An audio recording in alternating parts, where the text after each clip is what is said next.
Hey guys, it's me, Micaela. And today, samahan nyo kami mag-staycation. Sarili naming unit na pinapa-Airbnb namin. So, pinag-aagawan namin yung likod part ng kotse namin. Ngayong araw, ako yung nanalo. Namin dyan kasi pwede humiga, ganun. So, habang nag-road trip, tumatawa kami kasi sabi ni Daddy, no caffeine. Tapos, nung pina-explain namin kung ano yun, sabi niya, yung hindi nagsisinungaling, no caffeine pala, tapos binabasya ni Nat. So, ayan, nandyan na kami sa parking. And sa Mandaluyong lang rin naman kasi tong staycation na. Nalala ko yung unan na favorite ko na hindi ako makakatulog ng wala yun. Wow. So, bago pa talaga yung tower ng unit namin. Kaka-turn over lang siya this January. And pina-Airbnb namin agad kasi yun talaga yung purpose namin for it. So, dyan nahihiya ako kay mami kasi ang hilig nila ni Daddy mag-usap habang nasa elevator kahit may ibang tao. Kaya nag-video na lang ako para mas nakakahiya. So, dito binibidyohan ko si Daddy kasi first time may pupuntahan yung staycation unit namin. Kahit siya yung gumastos sa lahat ng So, first time niya magpipindot ng pin and hindi niya magawa-gawa kaya tinulungan siya ni Nata. After niyan, amazed na amazed siya kaya nagpa-cute pa sa camera. Tapos si Nata, syempre, finil agad yung rug and nagkalikot agad ng kung ano-ano. So, ayan, ang bango daw ng unit pagpasok. Kasi yung nilagay namin dyan pabango is yung white ginger and tea. Tapos, sobrang linis rin talaga dun sa unit pagdating namin. Kaya napawaw rin talaga sila.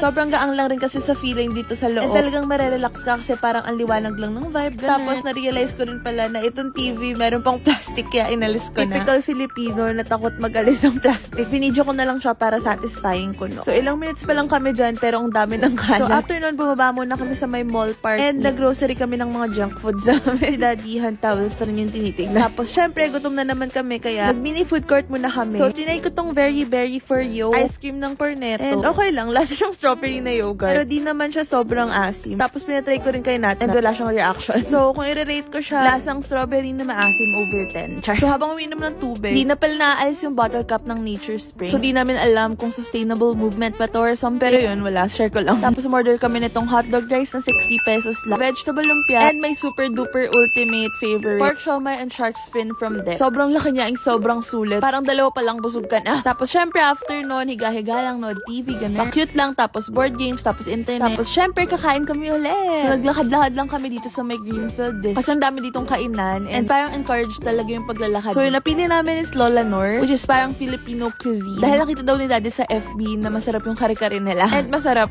din yung Shanghai nila. Pero medyo nakaka-bad trip yung naging katabi namin dyan kasi tingin ng tingin. Parang nang judge. Kaya umalis kami agad pagkakain. And pumunta ulit kami dito sa night market. Para syempre, kumain. So, nasa tapat lang to ng Lola Nor. And nasa may mismong gitna siya ng Greenfield District. Sobrang daming pagkain dito. And kahit masuka-suka na kami sa busog, di ko alam ba't nakakatakam pa rin. So, nabudol kami ng isang shop dito, which is nagbebenta ng mga crocheted keychain. So, bumili kami ng tig-iasahan din yung mga nabili namin. Videohan ko daw si Daddy. Nadali niyo ako!